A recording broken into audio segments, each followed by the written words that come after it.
Hello everyone. आज हम लोग देखेंगे कमला दास के द्वारा लिखा हुआ एक पोइट्री माई मदर एट 66।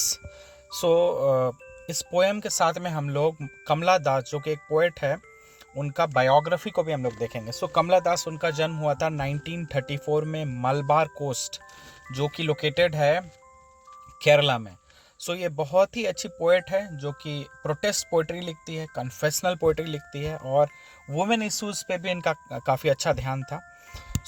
इनके द्वारा एक बहुत ही इंपॉर्टेंट लाइन है, I am Indian, born in Malabar, I speak 3 languages, write in two, dream in one.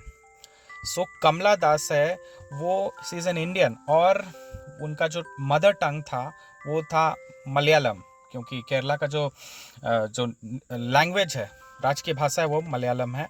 और she can write in English also, और यहाँ पे लिखा है write in two, dreams in one, date. वो अपना सपना अगर वो देखती होगी तो वो अपना मदर टंग जो है उनका मलयाली में देखती होगी, and definitely the third language could be Hindi.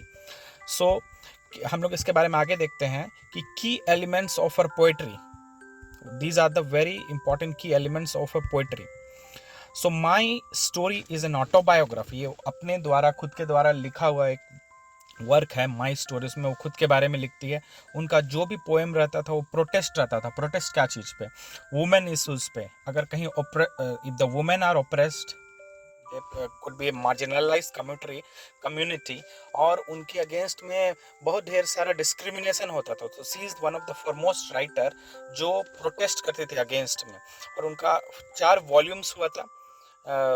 इसमें ढेर सारा पोएम है which we are going to discuss soon. उसको वॉल्यूम्स में उनका पोइट्री आया था, और her poetry is mostly confessional poetry. Confession करती थी, वो अपने बारे में बताती थी, whatever things, whatever the relation she had in the past, वो सब चीज़ को अपने पोइट्री के थ्रू लिखती थी। और Kerala Sahitya Akademi award, this is the award she has received in her state.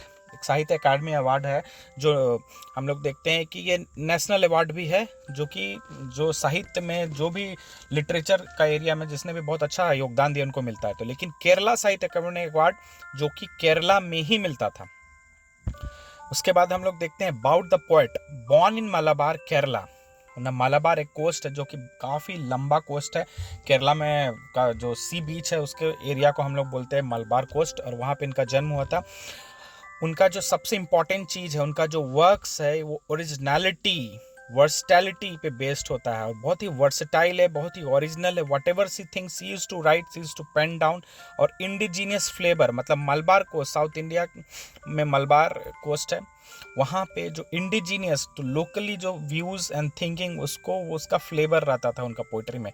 उनका पेन नेम था माधवी कुट्टी, क्योंकि उनका बहुत ही कम उम्र में उनका शादी हो गया था, 15 ईयर्स में, और उनके जो हस्बैंड थे, उनसे ये नाम मिलके उनको बना था पेन नेम। पेन नेम जो होता है कि बहुत सारे राइटर्स अपना ओरिजिनल नाम को नहीं लिखते हैं, बल्कि एक पेन नेम लिखते हैं। Like we know that we have nick names and pet names, तो in the same way works, इनके जो एक वर्क है अल्फाबेट ऑफ लस्ट 1977, ये भी एक प्रोटेस्ट पोइट्री है, बहुत ही अच्छा पोइट्री उनके द्वारा लिखा हुआ था। Collection of short stories Padmavati, the harlot and the other stories 1992 में लिखा हुआ था। Her poetry compare to the works of Anne Sexton, ये एक अमेरिका की बहुत ही अच्छी एक पोइट है, तो इनका जो वर्क्स है एन सेक्सटन का जो पोइट्री, उससे कंपेयर किया जाता है। All of her life she look for equality and didn't find it, और हम लोग उसका देखते हैं कि वो अपने all throughout her life she always look for equality. उनके वर्क्स में प्रोटेस्ट होता था, उनका वर्क्स में इक्वालिटी होता था, उनका वर्क्स में प्रोटेस्ट होता था, उनका वर्क्स में इक्वालिटी होता था, और she is to write. But finally वो देखते हैं कि उनका कोई भी पोइट्री में कहीं पर भी कुछ इक्वालिटी नहीं अचीव कर पाई।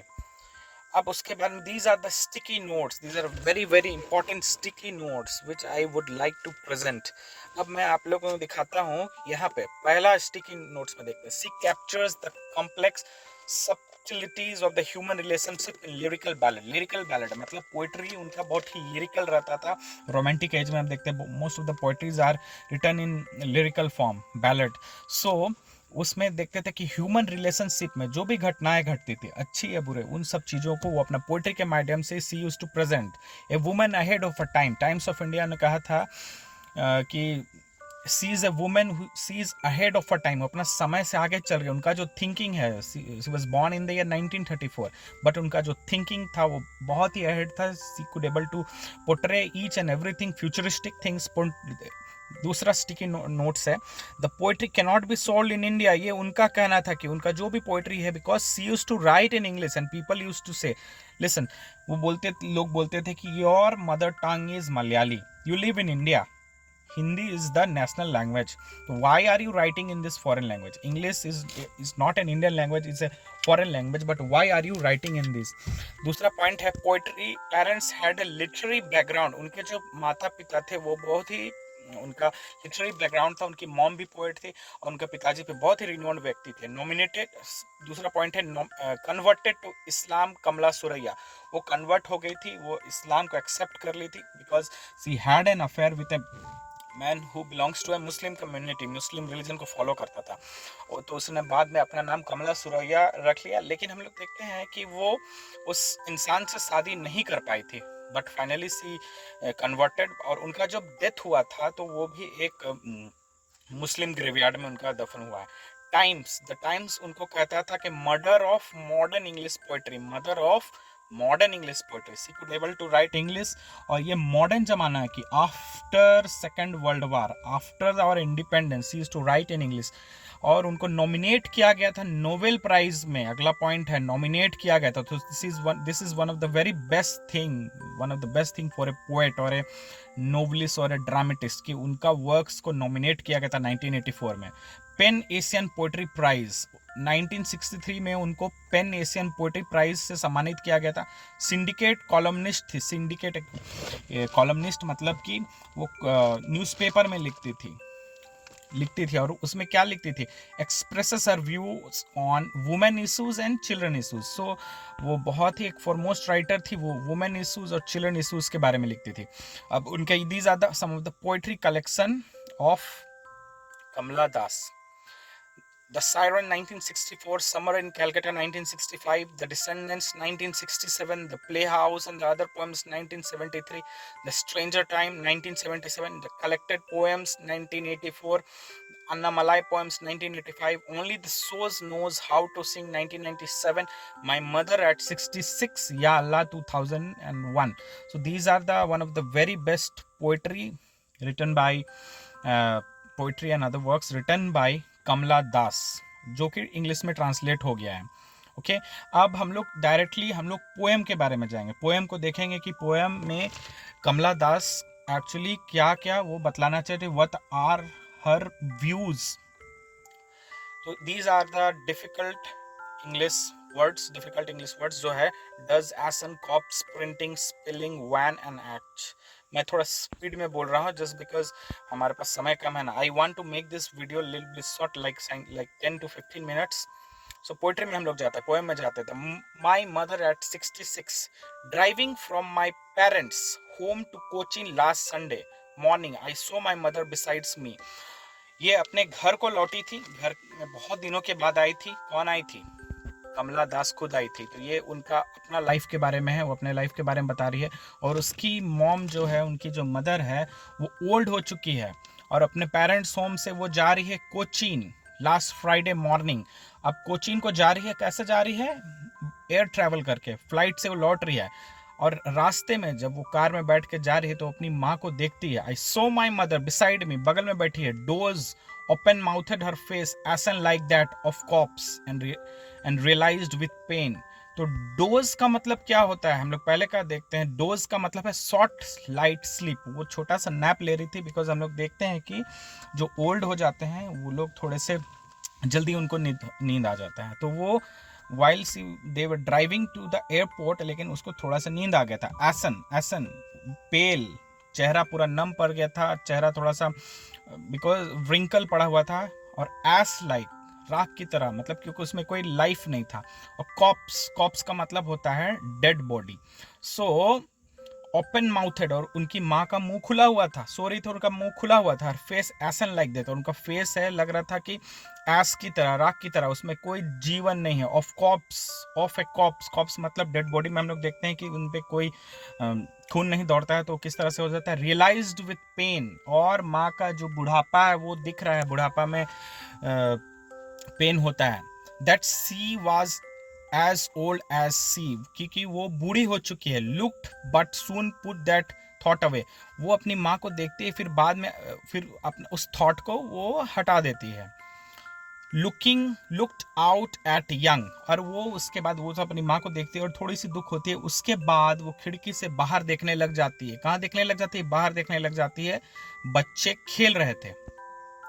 द चिल्ड्रन वेर प्लेइंग, तो बच्चे बाहर खेल रहे थे। ट्रीज प्रिंटिंग, द मेरी children spilling out of their homes. तो जब वो जा रही थी तो उसको ऐसा लग रहा था, इस फोटोज में हम लोग देखते हैं कि उसको इस तरह से लग रहा था कि उनका कार तो आगे बढ़ रहा है लेकिन पेड़ सब जो है वो पीछे छूटते जा रहा है। तो ये लाइफ को दिखाता है कि she was going to the airport और वो सब चीज़ों को पीछे छोड़ते जा रही है। मेरी चिल्ड्रन स्पिलिंग, और छोटे छोटे बच्चे लोग भी है वहाँ पे, अपने घर से बाहर में निकल के क्या कर रहे हैं, वो लोग खेल रहे हैं। तो ये भी यूथफुलनेस को दिखाता है, एनर्जी को दिखाता है कि छोटे बच्चे they are full of energy. तो ये एक one of the very parts of speech, figures of speech है जो यहाँ पे यूज किया गया है। कंपेयर किया जा रहा है कि एक तरफ उसकी मॉम ओल्ड हो चुके हैं और एक तरफ छोटे छोटे बच्चे हैं, they are growing and they are full of energy, they are playing. After the airport security check standing a few yards away, airport में वो लोग पहुंच जाते हैं और वहाँ पे सिक्योरिटी चेक होता है। और कुछ दूर पहले, कुछ यार्ड्स पहले हम लोग देखते हैं इस पोइट्री में कि वो I looked again at her wan pale as winter's moon and felt that old, अपनी माँ का चेहरा को दोबारा देखती है और उसको लगता है कि उसका जो माँ का जो फेस है वो एक ऐसा लेट विंटर मून्स के जैसा दिख रहा है, जहाँ पे बहुत ढेर सा फॉग और कुहासा छाया हुआ है अगर मून को देखा जाए ठंडे के समय में। और दूसरे क्या होता है, ओल्ड फैमिलियर एक, ओल्ड, उनको अपना बचपन याद आ जाता था। जब माँ उसको छोड़ के जाती थी तो किस तरह से वो रोती थी, तो वो उसको दोबारा अपना बचपन याद आ रहा है। माई चाइल्डहुड फियर, और उसको हमेशा डर लगता था कि जब वो माँ उसको छोड़ के जाती थी तो किस तरह का लगता था। तो इस टाइम वो अपनी माँ को छोड़ के जा रही है कोचीन के लिए। अभी उसको ये चीज़ दोबारा जो नॉस्टैल्जिक हो जा रही है, वो बहुत ही ज़्यादा नॉस्टैल्जिक हो जा रही है, अपनी माँ को याद कर रही है, नॉस्टैल्जिया वाली फीलिंग आ जा रही है। But all I said was see you soon Amma. तो अम्मा, अम्मा हम लोग साउथ इंडियन भाषा में, मलयाली और तमिल में माँ को अम्मा बोलते हैं, तो वो अपनी माँ को बोलते हैं see you soon. All I did was smile smile in smile. तो स्माइल वर्ड्स में बहुत सारा चीज छुपा हुआ है। एक तो उसको दुख था कि she is going apart from her mother, away from her mother, और उनको ये भी डर लग रहा था कि मैं अपनी माँ को दोबारा देख पाऊंगी कि नहीं देख पाऊंगी, क्योंकि उनको पता था कि मेरी माँ बूढ़ी हो चुकी है, मे बी वो उनके पास समय कम है, वो दोबारा उसको देख पाएगी कि नहीं देख पाएगी। तो ये डिपार्चर को दिखा रहा था। ठीक है, फिर अब हम लोग देखते हैं what are the figures of speech is being used in this poetry. तो इस पोइट्री में हम लोग देखते हैं बहुत सारा फिगर्स ऑफ स्पीच यूज किया गया है, इसमें सिमिली यूज किया गया है। तो हम लोग जल्दी से इसका फिगर्स ऑफ स्पीच को देखते हैं।